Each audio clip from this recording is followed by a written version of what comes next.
अक्सर ऐसा है कि वक्फ बोर्ड ने लातूर के कई किसानों के जगहों पर दावा किया है। लगभग 103 एकड़ जमीन है। 300 एकड़ 103 किसान और 300 एकड़ जमीन। ये वक्फ बोर्ड ने नोटिस नहीं भेजा। किसी निजी व्यक्ति की शिकायत किसी कोर्ट में केस चल रही थी, ऐसा हमें मालूमात मिल रही है, और उसके तहत वक्फ बोर्ड को भी नोटिस भेजा गया है, सरकार को भी नोटिस भेजा गया है, किसानों को भी नोटिस भेजा गया है। तो इसकी जांच चल रही है। अहमदपुर के तहसीलदार इसकी जांच कर रहे हैं। मैंने उनसे सुबह बात की और उन्होंने कहा कि हमें कुछ समय लगेगा इसकी जांच पूरी करने में, और जांच जब पूरी हो जाए तो सच्चाई सामने आ जाएगी। इस तरीके से इसको देखा जा रहा है कि देखिए वक्फ बोर्ड जो है धीरे धीरे किसानों की जमीन भी हड़पने लगा है। लगभग 9.5 लाख एकड़ जमीन वक्फ बोर्ड के हिस्से में है अभी तक। यानी कि डिफेंस के बाद सबसे ज्यादा जमीन किसके पास है, तो वक्फ बोर्ड के पास में। अब तो आपकी जमीन भी छीनी जा रही है। इस तरीके से उसको रंग दिया जा रहा है सत्ताधारी पक्ष। वक्फ बोर्ड तो सरकार के तहत ही काम कर रहा है ना। वक्फ बोर्ड किसको रिपोर्ट कर रहा है? सरकार को ही तो रिपोर्ट कर रहा है। सरकार ने इसका जवाब देना चाहिए कि अगर वक्फ बोर्ड ऐसा कुछ कर रहा है तो वो क्यों करने दे रहे हैं उनको। लेकिन वो बोल रहे हैं कि भाई ये तो बोर्ड तो सरकार को ही रिपोर्ट करता है ना। किसके नीचे काम कर रहा है वक्फ बोर्ड?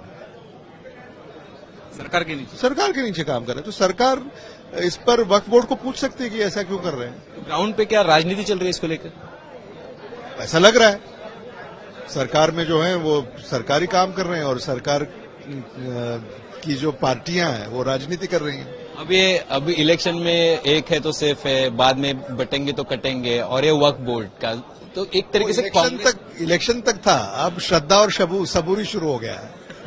इलेक्शन तक वो सब चल रहा था, अब श्रद्धा और सबूरी हमें तो श्रद्धा दिया जा रहा है। अभी हम श्रद्धा और सबूरी जब हमने सुना तो हमें आपके पिताजी की याद आ गई, क्योंकि वो हमेशा कहते थे कि श्रद्धा और सबूरी है तो राजनीति में बहुत कुछ हासिल हो सकता है। सच है वो मुझे भी आज उनकी याद आई कि जब मैंने वो सुना, वो हमेशा ये कहते थे कि वो श्रद्धा और सबूरी ये मंत्र उन्होंने राजनीति में बहुत अपने दिल के पास रखा था। तो अब कांग्रेस का क्या रुख है इसके ऊपर? क्योंकि देखिए इसको कांग्रेस को जोड़कर देखा जा रहा है, क्योंकि इसकी राजनीति भी होगी। ग्राउंड पे अभी बहुत सारे नेता बयान दे रहे हैं कि देखिए अब जमीन भी छीनी जा रही है। जिस तरीके से ये लोग जो है ये लोग जानते हैं ये राजनीतिक मुद्दे बनाए जाते हैं, लेकिन सच्चाई क्या है कि वक्फ बोर्ड भी सरकार के इशारों पे ही काम करता है। और अगर क्या मांग करेंगे इसमें जो किसान हैं और इतने सालों से अगर वो जमीनें कस रहे हैं तो वो जमीनें उन्हीं को मिलनी चाहिए ना। कोई दावा कुछ भी करे, 50 साल से वो जमीनें वो कस रहे हैं तो किसानों की जमीनें हैं।